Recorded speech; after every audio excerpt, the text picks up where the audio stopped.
La radio du cinéma depuis le Festival de Cannes avec une nouvelle rencontre autour de la musique de film. Vous savez qu'évidemment c'est notre credo, la musique à l'image. Rencontre avec Nathanaël Bergès, bonjour. Bonjour. Compositeur, pianiste, superviseur musical, enseignant aussi. D'ailleurs j'ai envie de commencer par ça. Que viennent chercher les élèves? Qu'ont-ils dans la tête lorsqu'ils démarrent une saison avec toi? J'espère qu'ils ont beaucoup de choses dans la tête, enfin qu'ils ont surtout beaucoup envie de devenir compositeur, d'en vivre, enfin c'est le cas pour la plupart. Et puis je crois qu'ils ont surtout envie d'apprendre en fait. Ouais. C'est-à-dire qu'ils se disent voilà, je l'ai fait un petit peu chez moi, mais je sens qu'il me manque des trucs pour j'arrive à quelque chose mais c'est pas satisfaisant, j'ai besoin d'outils, j'ai besoin de techniques et en vrai, on ne va pas leur apprendre à avoir de l'inspiration. Je dirais ça, c'est leur problème. C'est chacun se débrouille avec ses méthodes. Par contre, leur donner de la technique, du savoir-faire, de la logique, de la méthodologie, voilà, c'est ça qu'ils viennent chercher. J'espère qu'on leur apporte. La méthodologie qui peut être différente évidemment d'un film à l'autre, d'un réalisateur à l'autre. Il faut leur apprendre aussi à s'adapter quelque part. Oui, alors le point est crucial. C'est-à-dire que la méthodologie, c'est presque la méthodologie de comment on communique avec le réalisateur. C'est un point hyper important, c'est-à-dire à quel moment on intervient, qu'est-ce qu'on va demander, qu'est-ce qu'on va proposer aussi, à quel moment on sait qu'il faut être force de proposition, à quel moment il faut lâcher, parce qu'il faut aussi accepter des fois de laisser le réal avoir aussi ses inspirations, c'est quand même son film aussi à la base. Donc, même si c'est un travail collectif, on leur apprend à dire le réal a besoin de vous, vous avez besoin de lui, mais il a besoin de vous aussi, on n'est pas là pour se placer en dessous. Mais il faut trouver cette justesse de dialogue. Donc on fait un peu de psychologie, d'écoute, de travail d'expression. J'en ris, mais à la fois c'est tellement vrai dans le métier. C'est-à-dire qu'il y a un savoir-faire technique et puis il y a un savoir-faire humain finalement qui est hyper important. Par exemple, toi, ta façon de travailler, donc c'est cette adaptation avec le film, avec l'image, avec le réalisateur, avec l'équipe. Mais alors, je sais pas, on imagine un compositeur qui a plein de bribes de mélodies dans des tiroirs, qui ressort. Ah tiens, celle-là, il irait bien avec ce film. C'est ta façon de travailler Non, moi pas du tout. Moi, je suis vraiment à l'instinct un peu.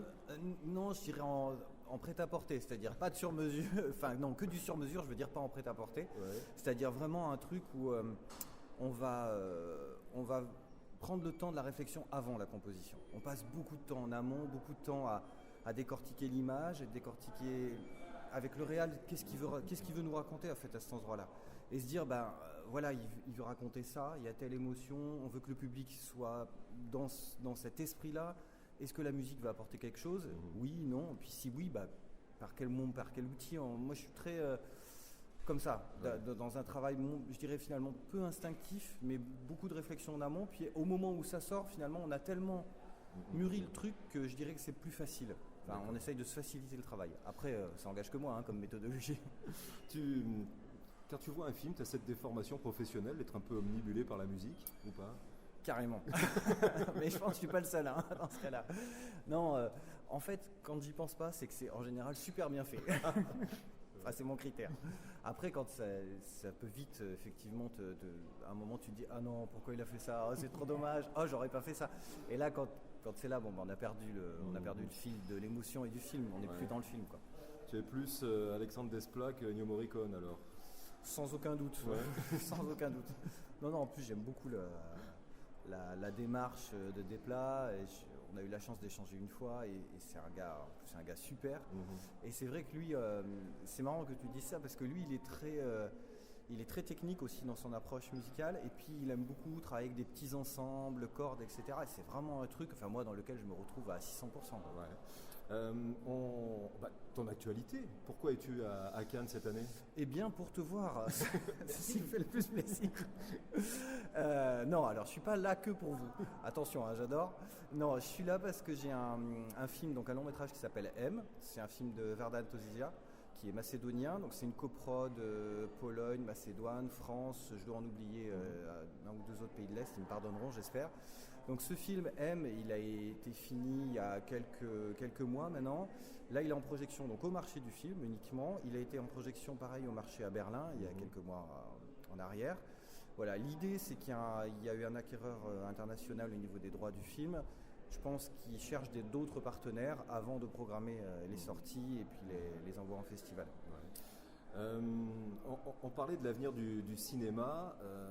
L'avenir de la musique de film, parce que c'est le débat de l'année, est-ce que tu as peur d'être remplacé par un robot ? Personnellement, je dirais non. Je pense que j'aurais pris ma retraite au moment où les robots seront assez performants. Ça peut aller très vite. Hein. Ouais, c'est vrai, il paraît. Non, alors, honnêtement, j'ai pas du tout peur de ça. Je me dis qu'il y a sans doute une mutation à venir, un changement, mais il y a déjà eu tellement de changements. Je veux dire, alors je vais faire un discours qui est complètement éculé, mais si on revient en arrière, quand la télé est arrivée, on a dit que le cinéma allait disparaître. Quand les DVD sont arrivés, on a dit la même chose. Quand le CD est arrivé, enfin, voilà, donc des avancées technologiques, je pense qu'il y en aura toujours.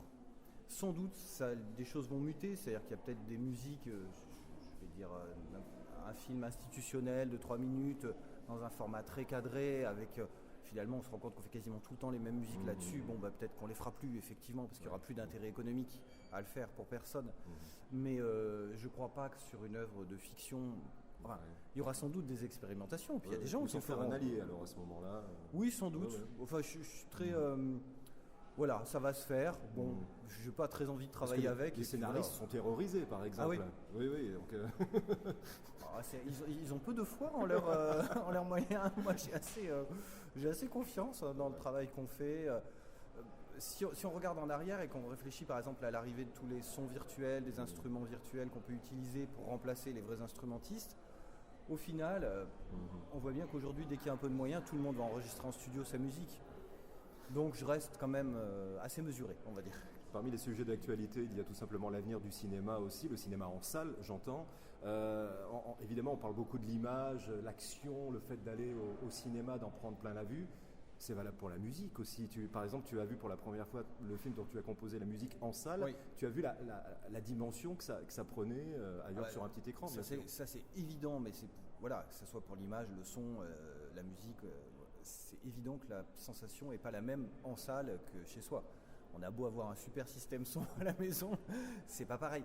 Et puis il y a aussi la dimension évidente qui est la dimension collective. C'est-à-dire on partage le même moment, on réagit en groupe, il se passe quelque chose. Et on voit bien, suivant sur d'autres films dont j'ai pu faire la musique et j'ai pu assister à plusieurs séances dans des salles différentes, on voit bien que des fois les réactions ne sont pas les mêmes, que la salle a sa vie propre en fait par rapport à l'image. Et ça, c'est quand même quelque chose d'irremplaçable. Et je pense que c'est aussi irremplaçable pour les gens, finalement, pour ceux qui en font l'expérience. Après, tout dépend de ce qu'on va voir et ce qu'on attend aussi de l'image. Allez, dernière question. C'est la radio du cinéma, imagine, tu as les réalisateurs qui te regardent, qui t'écoutent. Avec qui aimerais-tu travailler ? Allez, il n'y a pas de limite. Il n'y a pas de limite. Il n'y a pas de limite. C'est moche ce que je vais dire, mais j'adorerais prendre la place d'Alexandre Desplat pour travailler avec, avec Del Toro. Je pense que ça doit être un kiff monstrueux. Il va t'appeler. Super.